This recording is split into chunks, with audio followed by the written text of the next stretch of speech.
প্রিয় দর্শকবৃন্দ, এইমাত্র পাওয়া সর্বশেষ আবহাওয়ার আপডেট নিয়ে আপনাদের সামনে হাজির হয়েছি। আগামী কয়েক ঘন্টার মধ্যেই বাংলাদেশের বিভিন্ন অঞ্চলে, ভারতের ত্রিপুরা ও দক্ষিণবঙ্গের কলকাতা সংলগ্ন এলাকাগুলোতে ভারী বৃষ্টিপাত এবং বজ্রসহ ঝড়ো হাওয়া প্রবণতা রয়েছে। বিশেষ করে রংপুর, ময়মনসিংহ, সিলেট, ঢাকা, বরিশাল ও চট্টগ্রাম বিভাগ এবং ভারতের ত্রিপুরা ও পশ্চিমবঙ্গের কিছু জেলাগুলোতে প্রাকৃতিক পরিস্থিতি কিছুটা ভয়াবহ হতে পারে। বাংলাদেশ ও ভারতের আবহাওয়া অধিদপ্তর থেকে সতর্কতা জারি করা হয়েছে। কয়েকটি জেলায় ঘন্টায় 40 থেকে 50 কিলোমিটার গতিতে দমকা হাওয়া বয়ে যেতে পারে।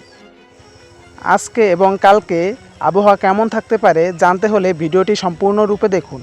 আপনি কোন জেলা থেকে এই রিপোর্ট দেখছেন অনুগ্রহ করে নিচে কমেন্ট করে জানিয়ে দিন এবং নিয়মিত এমন আপডেট পেতে আমাদের চ্যানেলটি সাবস্ক্রাইব করে রাখুন। সারা দেশের বর্তমান পরিস্থিতি এই মুহূর্তে দেশের 8টি বিভাগের প্রায় 64টি জেলার আকাশ আংশিক মেঘাচ্ছন্ন থেকে পুরোপুরি মেঘলা রয়েছে। বিভিন্ন জেলায় ইতিমধ্যে বৃষ্টি শুরু হয়েছে। ঢাকা বিভাগের কাপাসিয়া, কুটিয়াদি, কিশোরগঞ্জ, নরসিংদী, ধামরাই, বনানী, রাজধানী ঢাকা, মুন্সিগঞ্জ ও নারায়ণগঞ্জ অঞ্চলে বিক্ষিপ্তভাবে বজ্রসহ বৃষ্টিপাত হচ্ছে। সিলেট বিভাগ চলছে ভারী বর্ষণ। নাসিরনগঞ্জ, হাবিগঞ্জ, ইটনা, জগন্নাথপুর, মৌলভীবাজার, বালাগঞ্জ, সিলেট শহর, তারপর রয়েছে কালকোলাউড়া, কামলাগঞ্জ, বড়লেখা, সারকাই, সাতক, জয়ন্তপুর, সুনামগঞ্জ ইত্যাদি অঞ্চলে বৃষ্টি ও বজ্রপাতের খবর পাওয়া গেছে। চট্টগ্রাম ও উপকূলীয় অঞ্চলে যেমন কক্সবাজার, কুতুবদিয়া, তারপর হচ্ছে সন্দ্বীপ, হাতিয়া এখনও হালকা থেকে মাঝারি বৃষ্টিপাত হচ্ছে। ভারতের ত্রিপুরায় বিশেষ করে শিলচর, আগরতলা, আমবাসা, তারপর উদয়পুর অঞ্চলে চলছে মাঝারি বৃষ্টিপাত।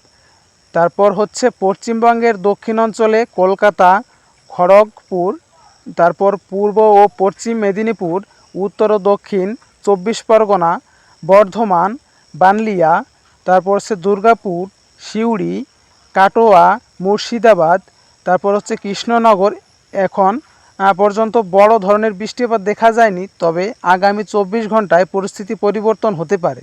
উত্তরবঙ্গের অবস্থা: আলিপুরদুয়ার, কোচবিহার, জলপাইগুড়ি, পঞ্চগড়, ঠাকুরগাঁও, দিনাজপুর, কুড়িগ্রাম, গাইবান্ধা এলাকায় বিস্তৃতভাবে হালকা থেকে মাঝারি বৃষ্টিপাত হতে পারে।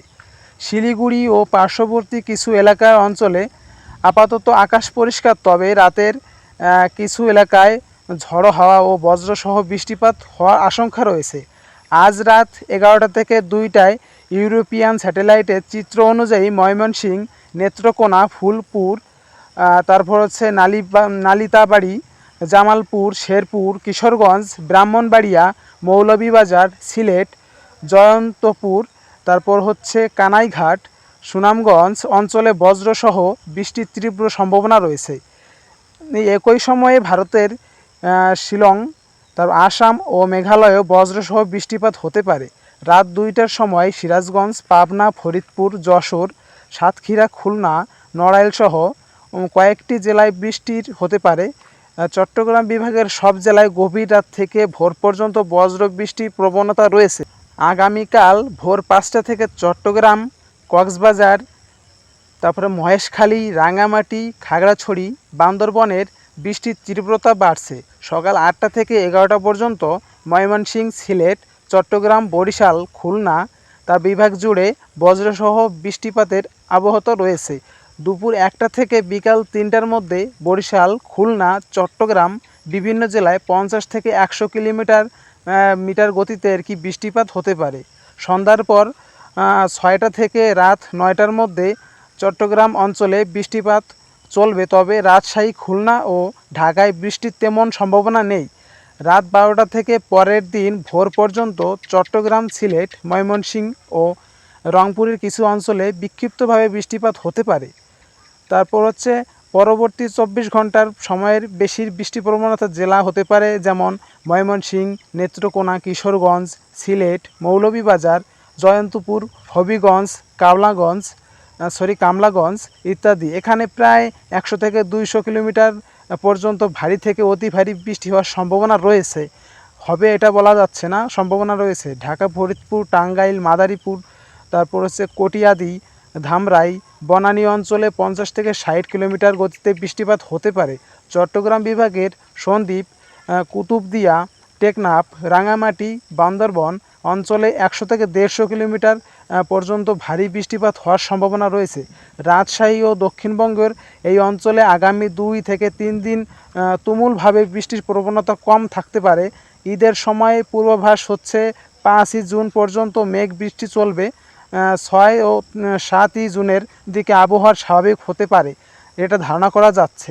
ঈদের দিন কিছু এলাকায় হালকা বৃষ্টির সম্ভাবনা থাকলেও সার্বিকভাবে এটা নাও হতে পারে। আবহাওয়ার সংবাদ আজ এই পর্যন্তই। যদি ভিডিওটি ভালো লেগে থাকে তাহলে লাইক, কমেন্ট, শেয়ার এবং সাবস্ক্রাইব করতে ভুলবেন না। ধন্যবাদ সবাইকে।